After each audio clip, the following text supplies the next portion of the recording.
The Enlightenment's going to be a key element of this period. It's going to give us a great deal of context, and it's going to explain a lot of the rest of the art that we're going to see in the 18th century. Now, the Enlightenment is generally considered to be the beginning of constitutional fervor and republican reform in Europe and the United States, although it encompassed much broader areas beyond simply politics. Much of the Enlightenment can be directly tied to the Industrial Revolution, i.e., labor reform, development of a strong middle class, and the appearance of news and increasing political involvement across the classes. It's also thought that the Enlightenment may have to do with coffee and tea consumption, because up until this point in human history, we generally consume alcohol, since water in its pure state is often dangerous. At least at the time, little bug things live in it. Kind of problematic. But by boiling the water and then adding coffee or tea, we start drinking stimulants as opposed to depressants, which may have kicked off the Enlightenment. Now I want to start with philosophy and science. The Enlightenment itself was a new way of interacting with and exploring the world without what they saw as the blinders of religion. All teachings and assertions were questioned, primarily using the scientific method, which you learned at some point in grade school or high school.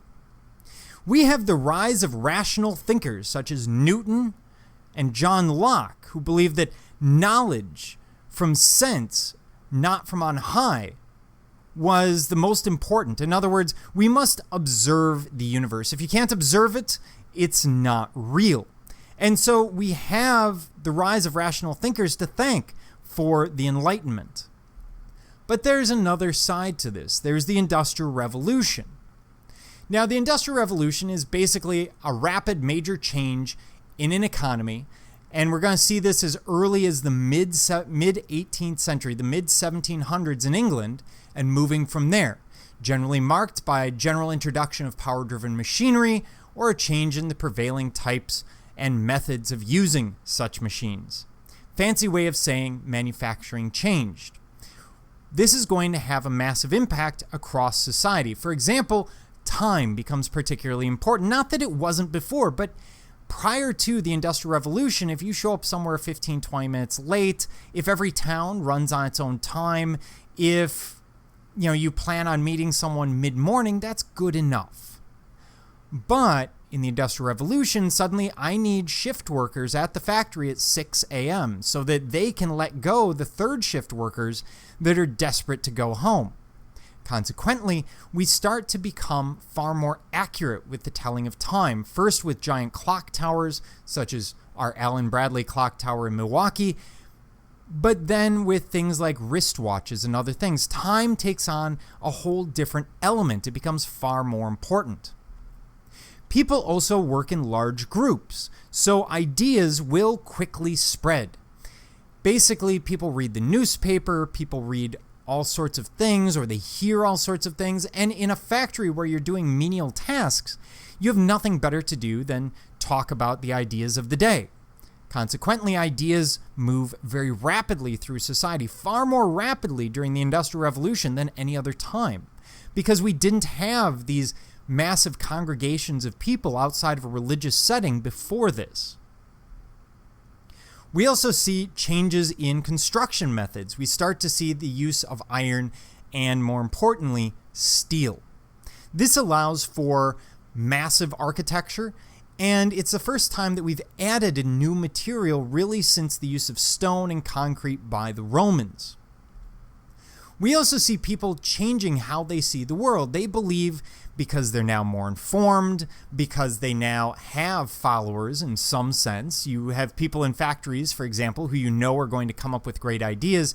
They feel more involved in the world around them. They feel that their voice should be heard. This is a vast change from the agricultural or primarily agricultural society that exists before this. We also see the earliest stages of pastoral thought in the lower classes, the need for recreation. So when you walk through a city and you walk past a park, that park only exists after the Industrial Revolution. And it's there because typically people would work 6 full days, 6 16-hour days, and then a half day on Sunday. That extra half day of recreation needed to mean something. And the industrialists knew this, so they built parks. And these were meant as places where people could go and basically blow off steam, do whatever they needed to do, so that on Monday they come back to the factory ready to go. This is also why you see, for example, so many parks in Milwaukee, which was founded following some of the liberal revolutions, in Milwaukee's case in 1848 in Germany, France, and elsewhere in Europe, and they bring those ideas over to the New World, where they build all sorts of parks in Milwaukee in order to allow the working class to have some place that isn't their home, that they can go and enjoy the little bit of their life that they have that isn't spent in a factory, probably next to their 4-year-old.